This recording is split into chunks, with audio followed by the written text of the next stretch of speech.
blasting permit obviously isn't going to be in hand. Still not going to be in hand next week or the following week, most likely.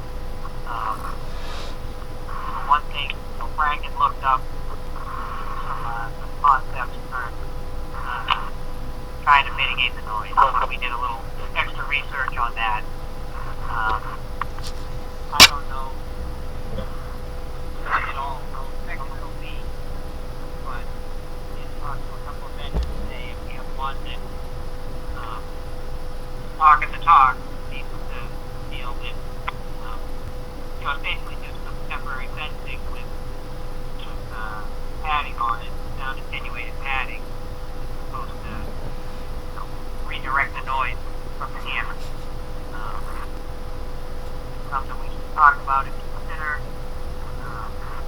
Cost is not crazy. It's rented for 1 month.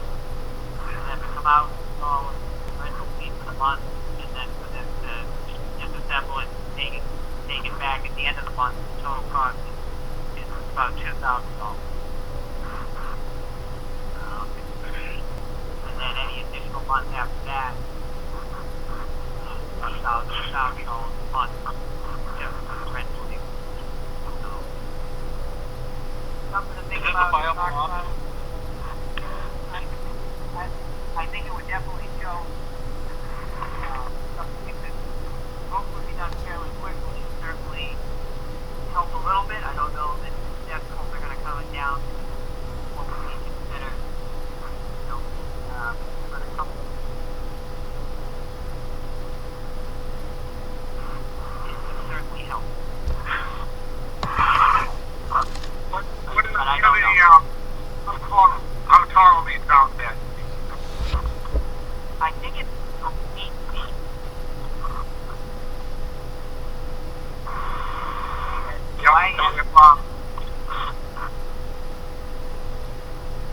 If we just do the if you're sitting in the hammer and if the ledge is at 3 feet, the hammer structure starts 3 feet in the ground. The hammer sometimes around 10 feet high. So the top of the hammer is at above the 8-foot top of the sound attenuated. As the hammer goes down into the trench, I guess it might help a little bit. I've never experienced anything, but I just think because the hammer is so close to the residence, it's really in a trench, the sound is deflected up as much as it is over, and I don't know what real assistance it can provide. I'd hate to pull the trigger on this and have it not do anything or appease the noise complaint from me as well. What does everybody else? Has anyone seen it? The only things that I can relate them to, which is kind of what got me thinking, was actually when they're doing the work up in Boston and hanging from the mountains, ones there, and you were able to walk by on their temporary sidewalk while there was construction going in the center.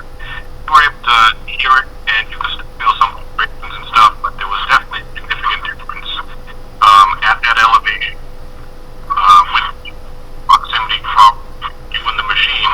And once you get to the open where the skates were, you could really know it was a change. I don't know if it's the same product or not, but I'd have to assume it looked, but I don't know.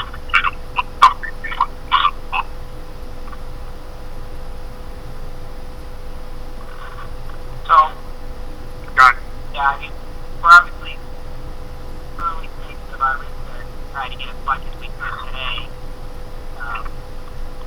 on it. We have the quote. I can talk a little more, so I had our field guy call them and talk to them. He's got a little more detail on what they're telling us. Be a little more confident. And look, I don't know what. I think it's more. I don't know what to recommend in terms of whether this will do anything. The only thing I know it will do is show effort, but you're right.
needs the town. I will keep it for the month at $6,000 rate. And if it doesn't, I would have something like maybe a $750 delivery set up and removal fee. We reach some kind of So, 3-day trial rate, and then Yeah. if it doesn't pan out, we're not eating for the whole month. Because that's, my other thing is, if I may, my other thing is, we'll probably run into this again down the line. I know we're broken, but there will be residences wait where this may happen again. So if this is a viable option, I'm into it. I don't want to throw money away. Muted. By these folks and what they need. so, that's something we can definitely broach. So he actually, and I think we'll be able to work something out. Like I said, it's happening fast. First, he did even offer to provide it for a couple of days, to provide the matting for a couple of days. So his offer initial was, you guys set the fence up, I'll come out at no cost, and I'll put the matting on it. And then, I won't charge you for, we'll do a 3-day trial or whatever and see if it works. So my only concern there was, who's going to set up the fencing?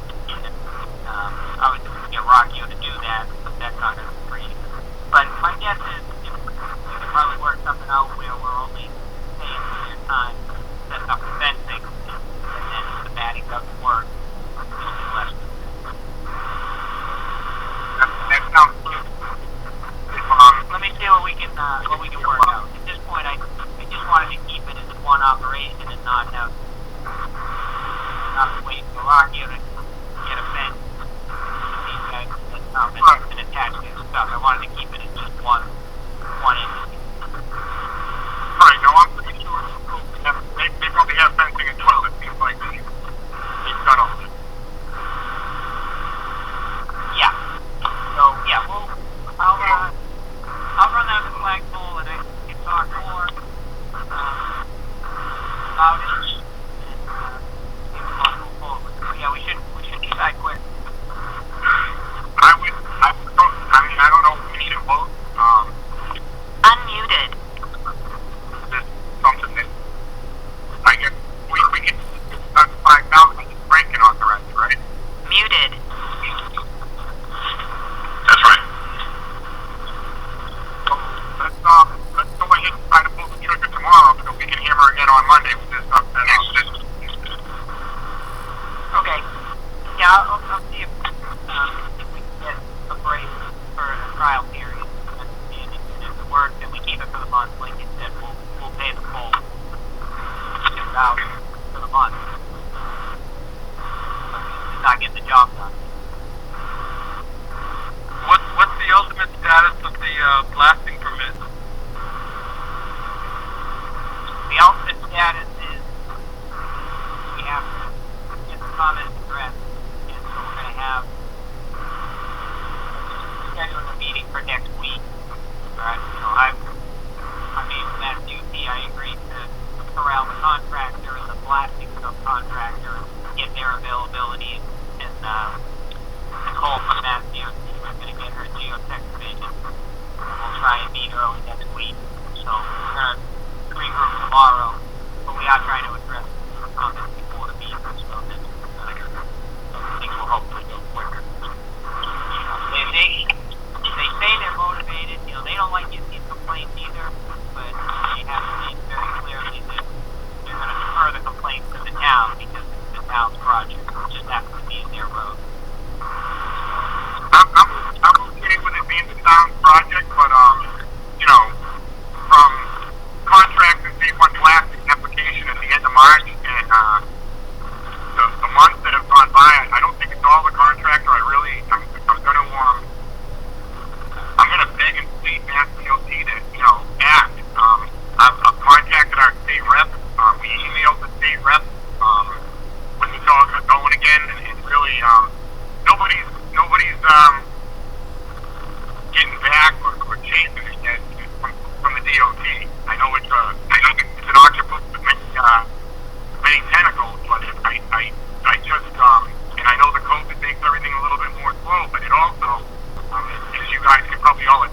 question if the contractor wanted to put the other crew on halfway down, that's something that's great. But to jump A, B, B, A, and somehow, you know how it is.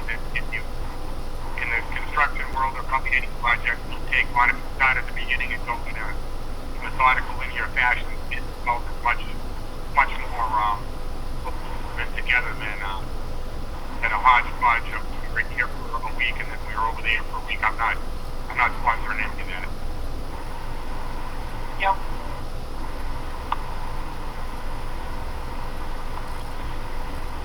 So, yeah. Steve, is there anything else on the sewer that we should discuss? I know we did talk to FinCom.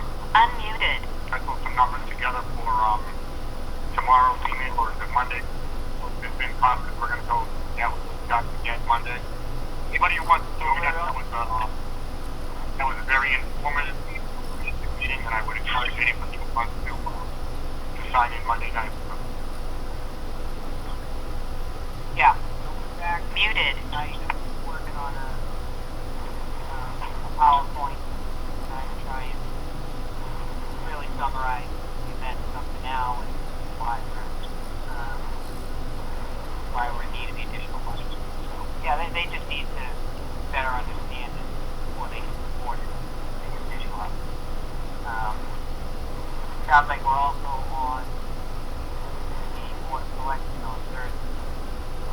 Saying, Right, no, as a result of the FinCom question and answer session of the selectmen are so interested in our facts and figures that we're going to do the same dog and pony show. yep. And we have some Hey, questions today from the going back to Shane, is that you from the North Media Center? Unmuted. Hello, Shane. Hello, North Media Center.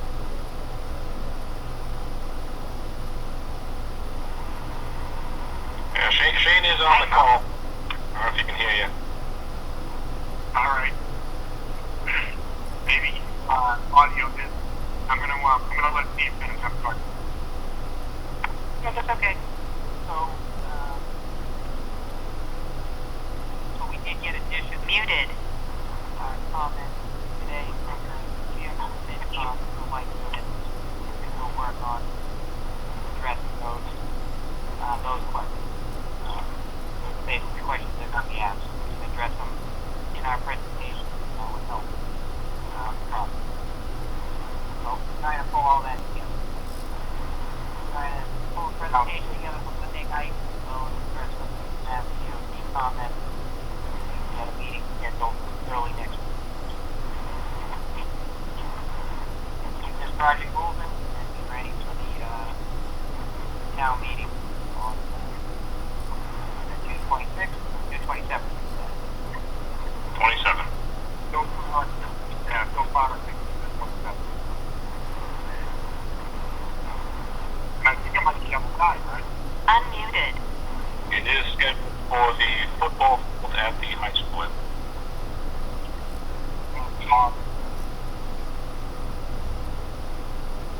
Okay. And I think that's it. Go ahead. Thanks. Muted. Right on. Any issues that Frank, I received an email that you kind of shot around about the condo, High something or other. I'm not sure. I'm not remembering the actual name. Yep, you're correct. I do not have that in front of me. There was a discussion many months ago. I believe it's Pine Village condominiums. The name is correct. Yep. You know, it's in my brain. And there was a discussion, and I cannot remember. I know we had Fran from Weston and Sampson was there. We went on about the discussion. They are still concerned with the way that they're being assessed as a condo for a similarity to a single-family dwelling. Per our rules and regulations, obviously you must not have a copy in front of you, but you probably do remember that condos,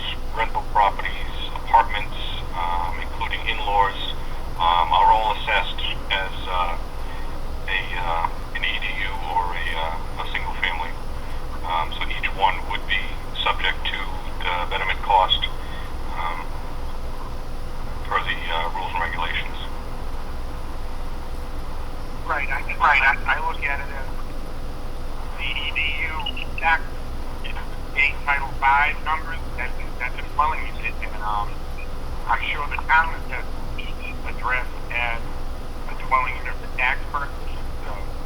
The Mass Title V says a dwelling unit as a minimum. I know in the septic code it's a bedroom unit, and maybe there are exemptions that if you deal with a bunch of condos or 1 or 2 bedroom units, maybe in the grand scheme they can reduce a little, but a dwelling unit is a dwelling unit. Attached to the detached, it doesn't matter. A unit is a unit, and attached to some individual condos, so that's a dwelling unit. The layman's term, I think, in the email I read, it said something about a road to top regs that apply, and give something back to that representative of the population. Correct. Rose or myself was going to generate a response to that email with a copy of the rules and regulations in case they were not up to date on what we have in our specs, which has been there for quite some time, I'm told. Yeah, sure has.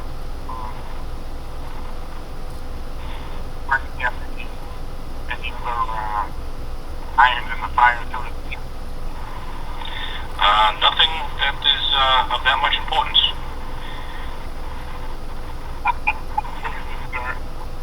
Anybody else, Darren, or progress or changes doing is the more of the big pretty stuff behind them? So we've been doing pretty good. They've got a few other additional items off their list. As Frank mentioned, the Celtic Painting Company, their subcontractor was out to complete the painting.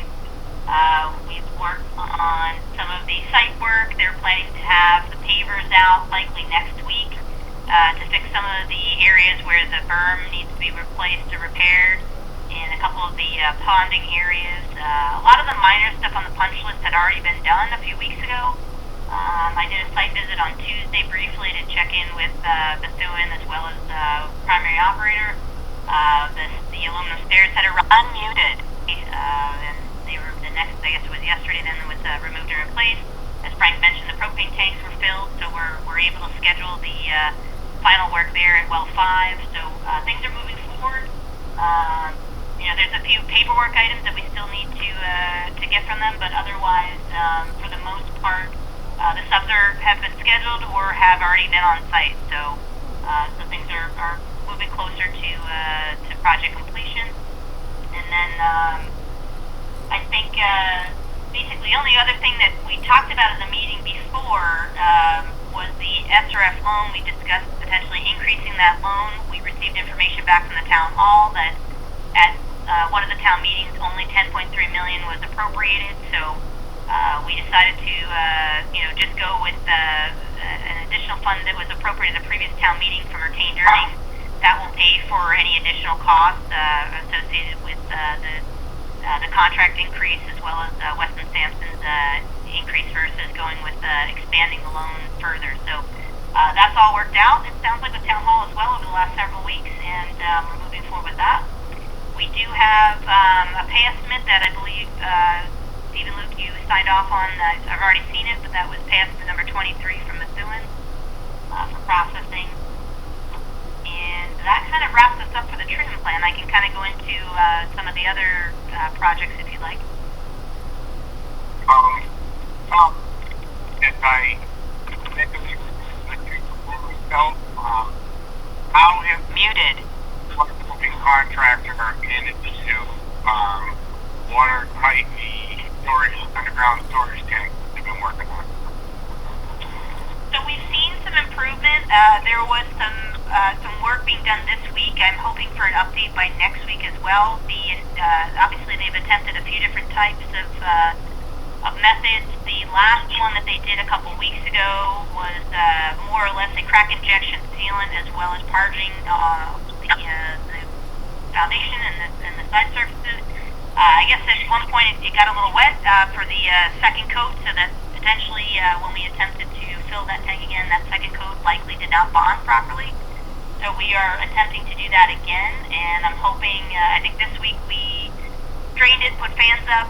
They went in yesterday, the fans were set up, and today, just to kind of see where we have some dampness, but we did work with the operators on Tuesday, looked over some of the records. From the initial leakage to the what we're seeing now, we're probably around less than 5 gallons a minute, so things have certainly improved. Our goal is to have zero leakage, so we're waiting for Mithuen's assessment after they dry it out. We can see some any darker wet areas, if you will. But they're pretty confident in the location of where it is that they need to just get in there and chip out some of the coating that they had put in and reapply again to that area in a heavier ability and have it properly dry and have no water hit it for a day or two. So I'm hoping for a better update next week too, and then hopefully schedule a site meeting with everybody just to kind of go through, show you what's been done, and talk it out a little bit with the contractor on how to wrap up this project.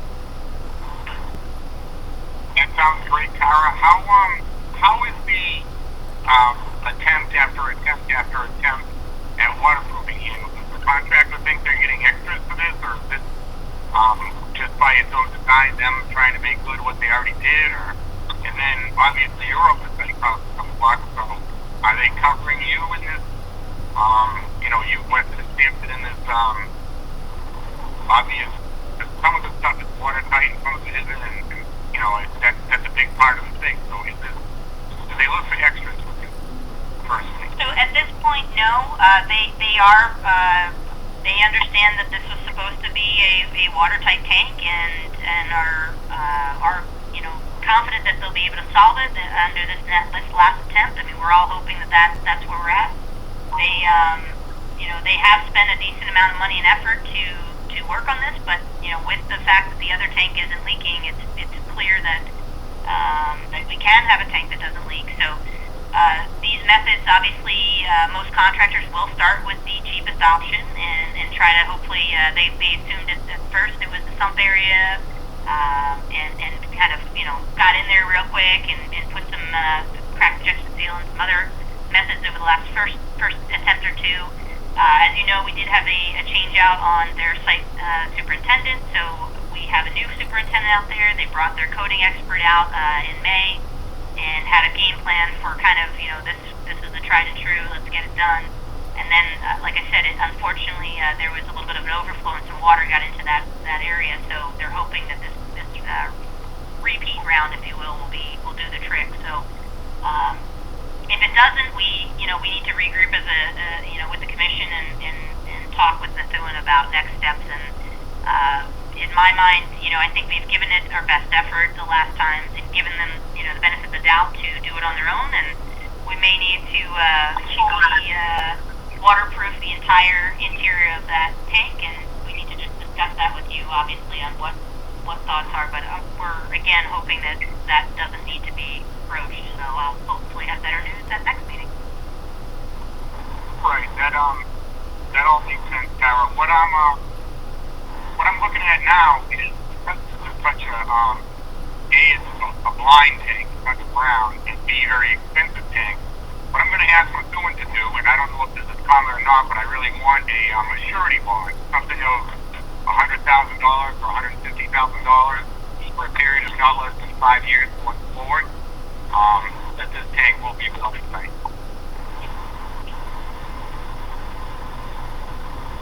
Okay, let me look into that. Sounds good. You had other watertight things?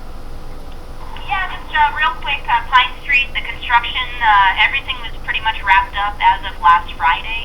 The contractor installed all the services, completed all final paving, loamed and seeded the service connection areas, and had done the final connection for the last meeting to Plain Street. So everything is up fully functional right now. The only thing that remains to be done is we met with the Conservation Commission agent on Tuesday of this week, received permission to remove all of those wattles that are out there for environmental control, and we're able to remove the catch basin protection as well. So the contractor demobilized last Friday, but we'll be sending a few guys out in the next week or two, hopefully, to wrap that up. We also at that time will check to make sure some of the seed that was installed germinates. And then also there's one customer that actually had a little bit of a settlement on their loan, so that will also be fixed when the contractor returns to the site. The only other part of their contract would be the final trench pavement, which would be occurring next September or October or so. And then obviously the town would come back in next year for the full curb-to-curb overlay. So the project went really well, finished several months earlier than anticipated, and a lot of savings on police details and engineering services certainly on that too, as well as we didn't hit as much unforeseen conditions like unsuitable materials and rock. So a decent amount of savings on that project as a whole. So it's all good news on that, and I think we worked really well during the COVID situation since we started construction after that. So it was done well by all parties. We had a successful project, so I think we're in good shape for that. And then we did have the Home Street. I have an update on that. So we're attempting to schedule the subcontractor to the GC on Home Street, East Main Street, the 1,100 feet of water main that was installed last year.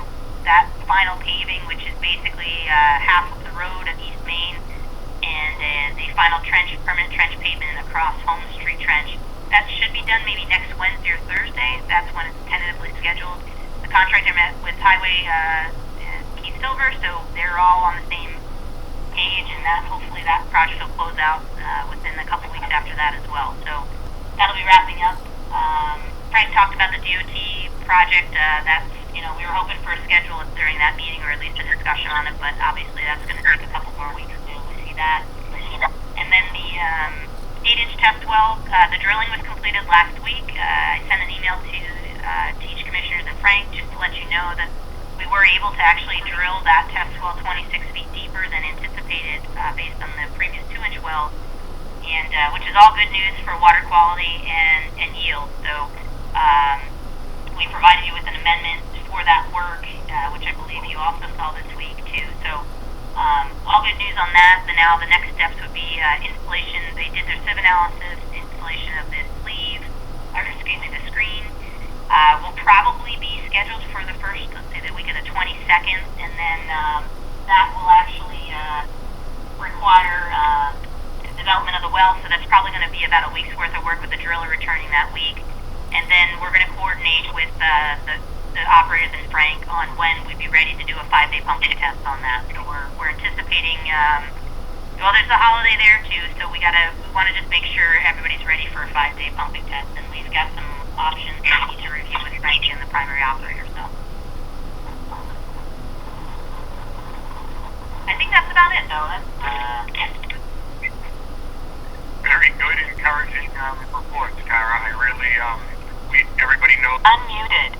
well 5, and I guess the holiday isn't such a big deal. We think that if you can get the 5 Muted. completed shortly after that, will give us turnaround time to get all our facts together and situated. We can go ahead and do the permanent well.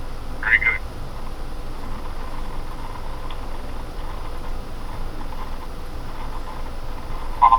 Any other questions, Unmuted. observations?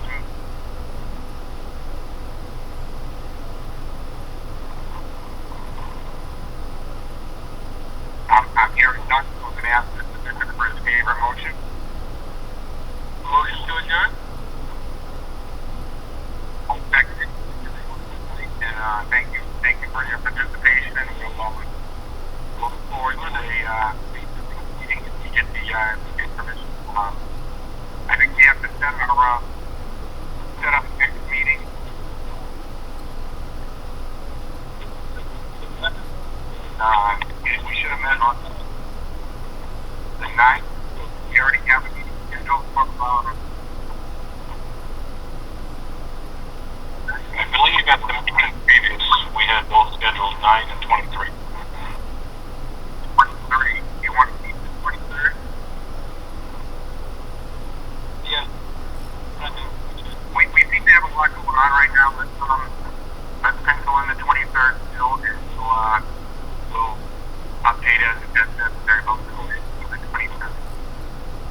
we'll be talking again.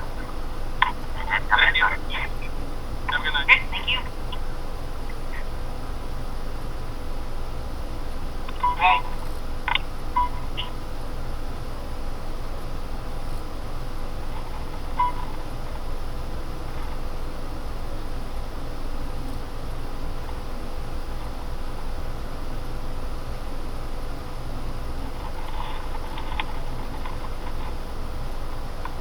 This session is no longer being recorded.